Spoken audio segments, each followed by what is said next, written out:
You just got paid. The number in your account is higher than it was yesterday. You should feel fine. You should feel secure. But within hours, maybe minutes, your brain has already started cataloging everything you still do not have. The vacation you cannot afford. The apartment you wish were bigger. The savings account that never feels large enough. That feeling, the feeling that enough is never quite enough, is not a character flaw. And the real reason you feel it is far stranger than you think. Most people assume that wanting more is a modern disease, a symptom of capitalism, of advertising, of social media feeds curated to make everyone else's life look better than yours. And those things do make it worse, but they did not create it. What you feel when you scroll past someone else's success, when you upgrade your phone only to immediately want the next model, when you reach a goal and feel nothing but the pull toward the next one, that is ancient. That is biological. That is a survival system so deeply embedded in your nervous system that no amount of mindfulness or gratitude journaling was ever going to fully switch it off. Your brain was not designed to feel satisfied.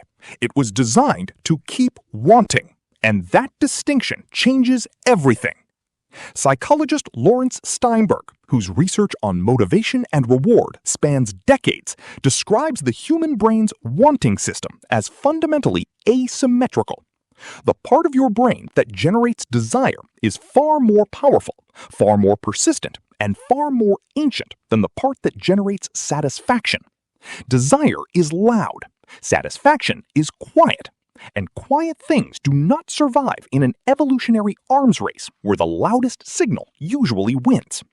Think about what that means for how you move through your day. Every goal you reach, everything you acquire, every moment of having, your brain registers it briefly and then immediately recalibrates. The baseline shifts. What was enough yesterday becomes the floor today. And the wanting begins again. Researchers call this hedonic adaptation. It is the brain's tendency to return to a relatively stable level of happiness regardless of what happens to you, good or bad. Psychologist Sonja Lyubomirsky, who has spent her career studying the science of happiness and its limits, found that people dramatically overestimate how long positive events will make them feel good. You think getting the promotion will change everything. It changes something, for a while. Then the new normal sets in, and the promotion becomes the baseline, and your brain begins scanning for the next thing to want. This is not pessimism. This is neuroscience. But the deeper question is why? Why would evolution build a brain that cannot stay satisfied? Why would natural selection preserve a system that generates constant, low-grade dissatisfaction as its default mode? The answer takes you back roughly 200,000 years to a world where resources were genuinely scarce, where the next meal was never guaranteed, where water sources dried up without warning, where a tribe that consumed everything available today and then rested satisfied was a tribe that starved when conditions changed tomorrow. The brain that could feel permanently satisfied with what it had was a dangerous brain to own. It stopped pushing. It stopped scanning. It stopped accumulating. The brain that always wanted more, that was the survivor. Anthropologist and evolutionary biologist Sarah Hrdy, whose research on cooperation and human motivation is foundational in the field, argues that the hunger for more was not greed in prehistoric contexts. It was foresight.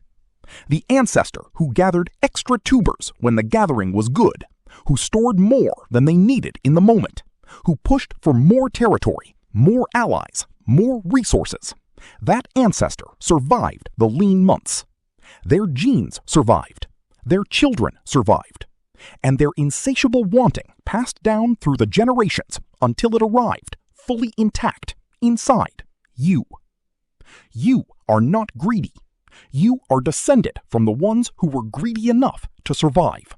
Here is where it gets counterintuitive. The scarcity that shaped this system no longer exists in the same form for most people reading this. You do not need to forage for food. You do not need to store water for the dry season. You do not need to accumulate territory to protect your offspring from predators.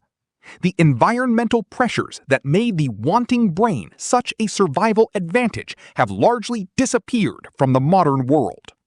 But the brain that those pressures built is still running, still scanning, still generating the feeling that there is not enough, still pushing you toward more, even when more has no clear survival benefit.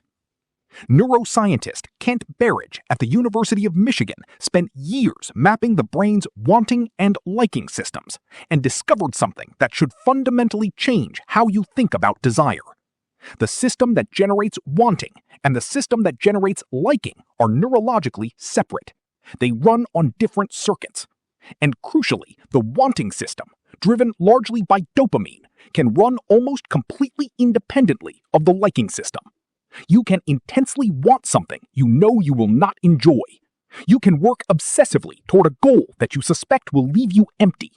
Your brain does not need the thing to be good. It just needs to want it.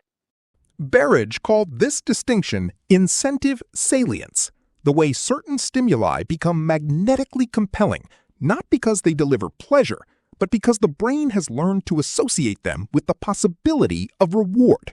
The wanting itself becomes the reward. The chase becomes the point. And this is why you can scroll for 40 minutes through content you do not care about, why you can shop online with no intention of buying anything, why you can lie awake planning a future that you are not sure you even want. Your wanting system is running. It is doing its job. It just has nothing left to genuinely chase. This is the scarcity effect.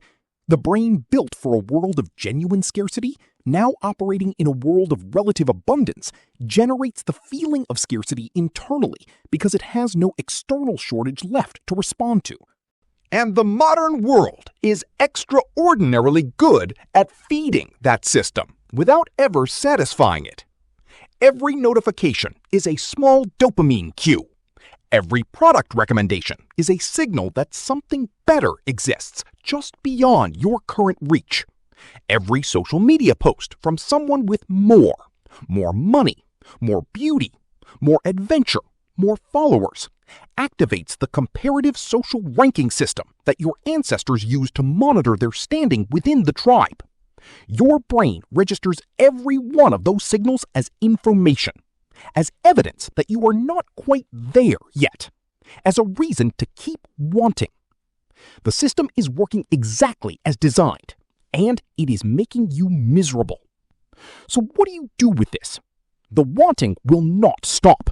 That is not a realistic outcome.